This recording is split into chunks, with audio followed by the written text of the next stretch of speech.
শেষ বিকালের রোদটুকু আজ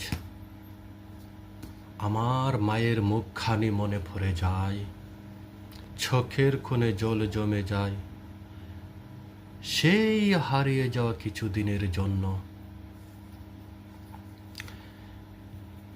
চুপচাপ বসে থাকা সেই বারান্দায় তখন হাওয়ায় উড়ত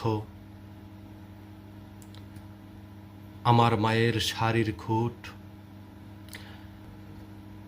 মা যখন কোথাও যাওয়ার সময় হয়ে যেত তখন একটি ডাক দিয়ে মা বলতো, বাবা খেয়ে নিস। একটু নিঃশব্দে গলে যেত তখন আমার সেই বুক। আজ দেখো, আজ সব আছে আমার, তবুও যেন মনে হয় আমার কিছু নেই।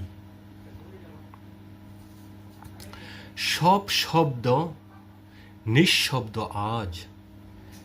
যেই ভালোবাসা নিঃস্বার্থ ছিল, সেই ভালোবাসা শুধু রয়ে গেল মায়ের সেই শাড়ির সাজ। আই লাভ ইউ মা, আই লাভ ইউ।